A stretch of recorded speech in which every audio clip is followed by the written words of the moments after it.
87. The number is 87 students and teachers kidnapped in 2 different states within 24 hours. In Oyo State, suspected gunmen abducted 45 students and teachers from Baptist Nursery and Primary School, Yowata Community Grammar School, and LA Primary School in SCLA, Oriire local government area. And within the same 24 hours, Boko Haram terrorists attacked Musa Primary and Junior Secondary School in Askira Uba local government area in Borno State there, abducting 42 students. We're not in a war zone, no. Those are not in a forest. In schools, places where children are supposed to be safest. And here's the part that will make every Nigerian's blood boil. $30 million was raised globally in 2014 after Chibok gets abduction. How big juju be that? Specifically, that money was raised to secure our school across Nigeria. 12 years later, the money was raised, the speeches were made, the hashtag trended worldwide, and the children are still being taken from their classroom. Today, we are asking a simple question that nobody in the government wants to answer. What happened to those promises that our school will be safe?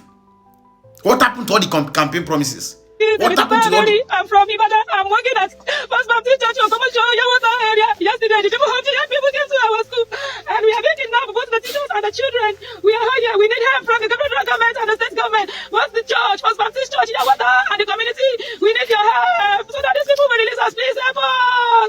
Please help us. We need help from our president. We need help from our president. Please help us. Our state government. Welcome back to my channel. Right here, we cover Nigerian news, current affairs. We base on facts, honesty, no sentiment, no propaganda. Subscribe right now if you're not subscribed. Turn on your post notification because stories like this are stories that we cannot ignore and we cannot wait to talk about it. Let's get into today's video. Today's video is going to be a difficult but necessary one because 87 families are sitting right now at home and not knowing whether their children are alive, and this kind of situation deserves more than just a Senate statement. Let's get right into it. Section number 1. What exactly happened? Let's break it down, okay? Let me give you a full picture of what actually happened. Because the two attacked together tell a story that is bigger than just one of them. So let's attack it one after the other. Attack number 1. Oyo State. That was Friday, May 15th. Suspected gunmen abducted 45 students and teachers from school in SCLA, in Oriire local government area from Oyo State, Baptist Nursery and Primary School, Yowata Community Grammar School, and LA Primary School. Now let that sink in. This is not the Northeast, the region that was battled by Boko Haram for over a decade. This is Oyo State, Southwest Nigeria, one of the most developed regions. Ibadan. We're talking about those places. Gunmen walk into 3 schools in broad daylight and took 45 people. The Inspector General of Police, IGP, Olatunji Disu, he visited Oyo State over the weekend following the attack. He met with Commissioner of Police and the security stakeholders. He received operational briefing on the rescuing effort and expressed deep concern over the incident. The commandant of Oyo State, Amotekun Corps, confirmed that the operatives had launched coordinated search operations in forests and neighboring community. As of this morning, the victims have not been found. The attack number 2 was the one that happened in Borno State. Same 24 hours, Boko Haram fighters stormed Musa Primary and Junior Secondary School in Askira Uba local government area in Borno State, abducting 42 students. Borno State, Papagana Gulum has pledged immediate humanitarian intervention and long-term resettlement support for thousands of displaced residents, following renewed insecurity in part of northern Borno. 2 states, 2 attacks, 87 lives disrupted in one day. And these are children we are talking about. Some of them primary school age, going to school like any other person on Friday morning and not to return. Section number 2, the $30 million question. I needed to talk about this, please. Permit me. Now, here is where this story will get truly painful. Because let's discuss. Let's pay close attention to this. The Senate leader, Okpeyemi Bamidele, in condemning the attack, pointed that $30 million had been raised globally in 2014 to specifically secure public and private schools across Nigeria. 2014, that was 12 years ago. That was the year 276 Chibok girls were abducted by Boko Haram. The world erupted. Michelle Obama held up a sign. The president spoke. The hashtag bring back our girls. He went viral. You remember clearly. And governments and international donors raised $30 million. $30 million to make sure schools in Nigeria were never to be vulnerable again. Now I want to ask you a simple question. Where did the $30 million go? Because if $30 million was raised specifically to secure schools, and 12 years later, government can just stroll into a school like a school in Oyo State and take 42 students and can still be taken from a classroom again in Borno, then somebody needs to account for the money that has been publicly raised, transparently with receipt. What did they use this money from? This is not a new problem. This is 12 years ago failure, dressed up in fresh headlines. And the Senate's response this weekend was more condemnation, more promises, more legislation. The Senate said, and I quote, "We cannot and must not allow it to continue. At the National Assembly, we will rise against this trend and put an end to it through legislation." Legislation? That is the answer. More legislation for a problem that has existed since 2014, 12 years ago, through multiple administration, multiple budgets, multiple security chiefs, and apparently $30 million of internal funding. Section number 3. The Oyo State changes everything. I want us to spend a moment on the Oyo attack specifically, because this part of the story is the part that should alarm every single Nigerian. Nowhere is safe anymore. That's the meaning. Because not just we know these kidnappings to happen in the north. For years, kidnapping of schools were largely associated with north. Borno, Yobe, Adamawa, Niger State. Boko Haram has operated in all of these places over a decade. And as terrible as those attacks are, many Nigerians in the south told themselves, that is far away, it can never come. That's a northern problem. Now, the Oyo attack destroyed the comfort completely. I hope Seyi Makinde is seeing.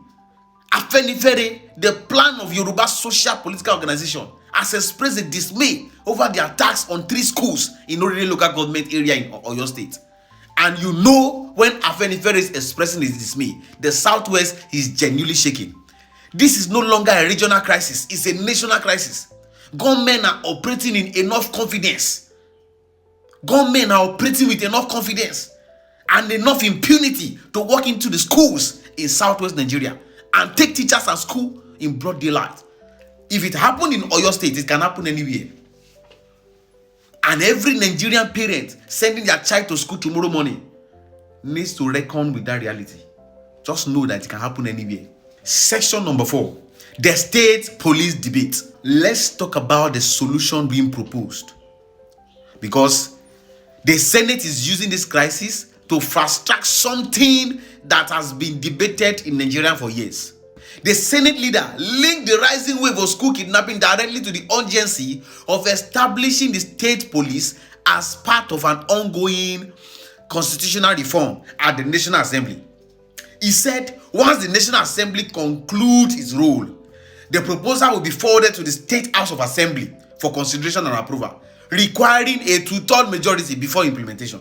He added that upon resumption of the plenary on June 2nd, the National Assembly would finalize outstanding legislative measures aimed at tackling insecurity, including ongoing constitutional review and amendment to the Terrorism Prevention and Prohibition Act 2022. Now, state police in theory makes sense. The argument is that local police who know the terrain, know the communities, and answer to the state government can respond faster and more effectively than a centralized federal police force trying to cover 923,000 square kilometers of Nigerian territory. But here is my honest concern. State police is a long-term structural solution. The children taken on Friday needs rescuing today, now. Not after constitutional amendment. Not after 2/3 majority seat. Or 2/3 majority votes across the state assemblies. Today, we can support state police as a long-term reform and still demand immediate action for 87 people who are missing right now. Both things can be true at the same time. We will not say the reforms are wrong, but can we go and rescue the 87 children? 87 children and teachers. Section number 5. The bigger picture nobody wants to say. Let me say something that might be uncomfortable, but I need to say it. Nigeria has a pattern of security crisis. Something terrible happens, the Senate condemns it, IGP visit, Amotekun launches operation, government pledge support. The news cycle moves on, and then weeks later or months later, it happens again. Chibok girl, 2014. Kagara, 2021. Ikebe, 2021. Greenfields University, 2021. And now, Oyo and Borno State, 2026. The name will just keep changing. But their plan are well laid out. They have another plan. I'm sure they must have another. Maybe they will have another plan again for this year, next year, if these things are not tackled. The state just changes. The numbers change. But the pattern is still the same. They still find a way to attack our schools. The Senate leader himself acknowledged this, describing the incident as deeply disturbing, especially giving past investments to make sure schools nationwide are secure. Even he is admitting that the investments were made and they did not work. So what's different this time? What is going to be done differently that will produce a different result? Because insanity is doing the same thing over and over again and expecting a different result. The question we should be asking, every Nigerian needs to be demanding answer to, is what are you guys going to do differently? This is not just about the Senate, not just about the IGP, but what is the president planning to do about this? What is Bola Ahmed Tinubu himself planning to do?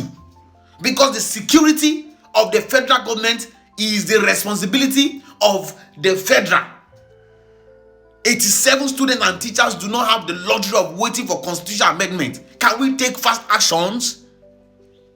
In my opinion, what needs to happen now?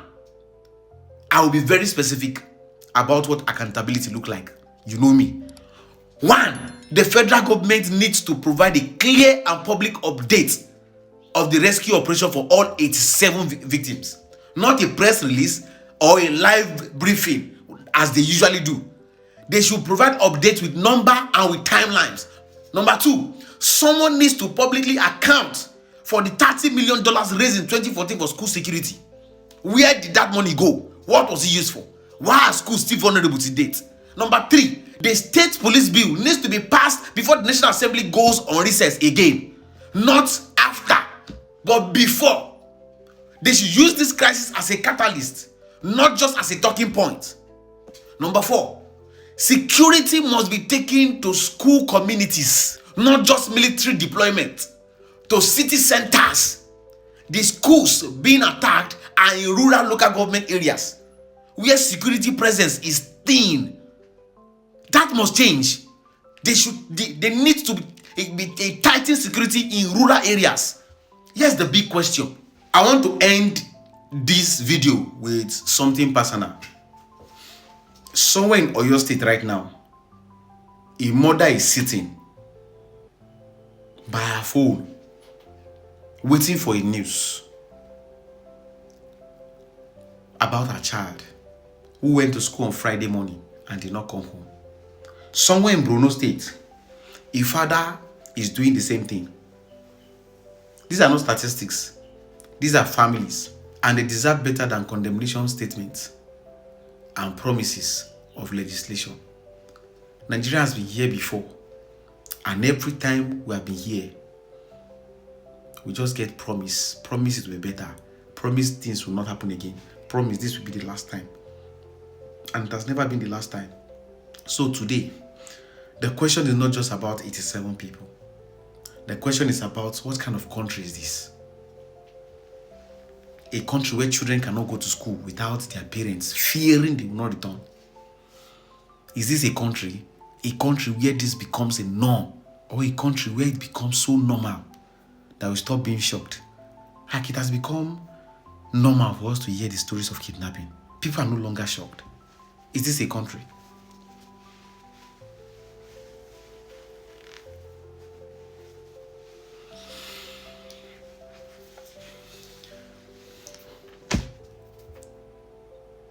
Share this video.